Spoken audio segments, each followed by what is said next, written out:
இடைவேளைக்கு முன்பாக வாய் எச்சரத்தை போக்குவதற்கு எந்தெந்த பொருட்களை கொண்டு ஒரு மருந்து தயார் செய்து சரி செய்து கொள்ள முடியும் என்பதை பற்றி பார்த்தோம். இப்பொழுது அந்த பொருட்களை கொண்டு ஒரு மருந்து தயார் செய்ய போகிறோம். அந்த பொருட்களின் அளவுகளை இப்பொழுது பார்க்கலாம். செம்பருத்தி பூ எண்ணிக்கையில் 1, கடுக்காய் விதை நீக்கியது 1, தாண்டிக்காய் விதை நீக்கியது 1, நெல்லி வற்றல் 1/4 தேக்கரண்டி, தேவையான அளவிற்கு பனங்கற்கண்டு. இந்த பொருட்களை கொண்டு ஒரு தீநீர் தயார் செய்ய போகிறோம். முதலில் 200 மில்லி தண்ணீரை ஒரு பாத்திரத்தில் எடுத்து லேசாக சூடேற்றவும்.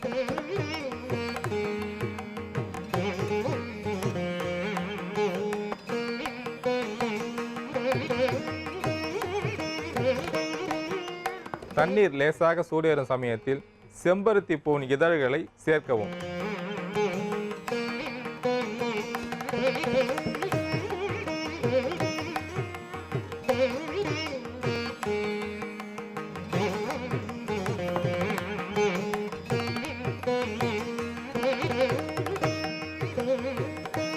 இப்பொழுது கடுக்காய், நெல்லிக்காய், தாண்டிக்காய் இந்த பொடியை கொதிக்கும் நீரில் சேர்க்கவும்.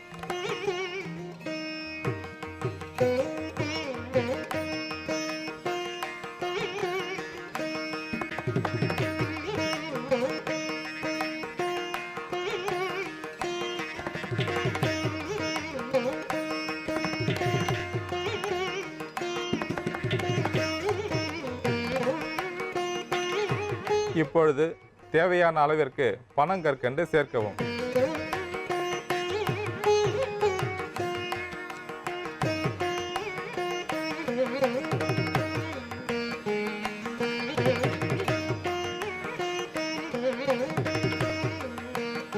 இந்த தீநீர் தயாராகிவிட்டது. இப்பொழுது வடிகட்டி வைத்துக் கொள்ளவும்.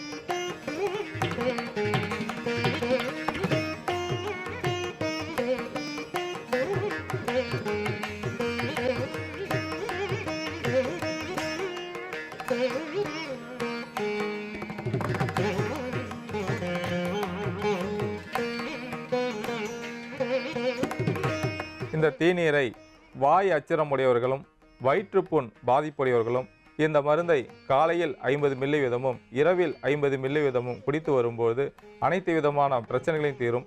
உடல் குளிர்ச்சி அடையும். உடல் உஷ்ணமாக இருக்கும்போது தான் வாய்ப்புண் வருவதற்கு வாய்ப்புண்டு. அதிகமான ஆங்கில மாத்திரைகளை சாப்பிடும் போதும் வயிற்றிலே எரிச்சல் அதிகமாக இருக்கும். வாயில் புண் வருவதற்கும் வாய்ப்புண்டு. அவ்வாறு ஆங்கில மருந்துகள் அதிகமாக சாப்பிடுவர்களும் இந்த தீநீரை பருகி வரும்போது வயிற்றுப்புண், வயிற்று எரிச்சல், வாய்ப்புண் ஆகிய பல பாதிப்புகளை தீர்க்கக்கூடிய தன்மை இந்த மருந்திற்கு உண்டு. ஆகையால் இந்த மருந்தை அனைவரும் பயன்படுத்தி பயனடையுமாறு கேட்டுக்கொள்கிறேன். அன்பான நேயர்களே, ஒருவருடைய பிறந்த ஜாதகத்தில் லக்னத்திலிருந்து எண்ணி வர 2ஆம் இடத்தை வாக்கு நோய் எதிர்ப்பு சக்தியை கொடுக்கக்கூடிய தன்மை இந்த கருப்பு எள்ளிற்கு உண்டு. முக்கியமாக எள்ளில் இருக்கக்கூடிய சத்துக்கள் வெறித்தன்மையை போக்கக்கூடியது. அதாவது வெறிநாய் கடித்து விட்டால் ஒரு மனிதன் நாயை போன்று ஆக்ரோஷம் அடைவான். அந்த ஆக்ரோஷத்தை போக்குவதற்கும் வெறித்தன்மையை நீக்குவதற்கும் எள் பெரிதும் பயன்படக்கூடியது. அதாவது ஹார்மோன் சுரப்பை சரியாக சுரக்க செய்து உடல் உறுப்புகளை இயக்குவதில் எள்ளிற்கு நிகர் எள்ளுதான். எள்ளிலே இருக்கக்கூடிய சத்துக்கள் அனைத்தும் ஹார்மோன்களை சுரக்க செய்து உடலை நன்றாக பேணி காப்பதற்கும் மூளை பாதிப்பை சரி செய்வதற்கும் எள் பயன்படுகிறது. வெறிநாய் கடித்துவிட்டால் மூளை பாதிப்படையும், உடல் உறுப்புகள் பழுதடையும், எப்பொழுது பார்த்தாலும் உமிழ்நீர் சுரந்து கொண்டிருக்கும்.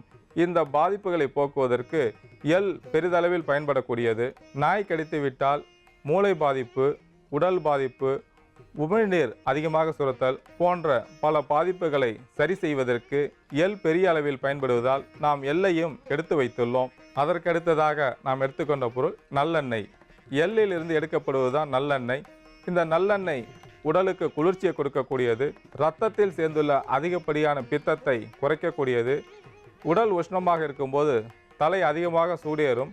அப்பொழுது நல்லெண்ணெய் எடுத்து தலையிலே சிறிது தேய்த்து ஊற வைத்து சேக்காய்த்தூள் போட்டு குளித்து வரும்போது உடல் உஷ்ணம் குறையும். தலையிலே ஏற்பட்டுள்ள உஷ்ணம் படிப்படியாக குறையும்.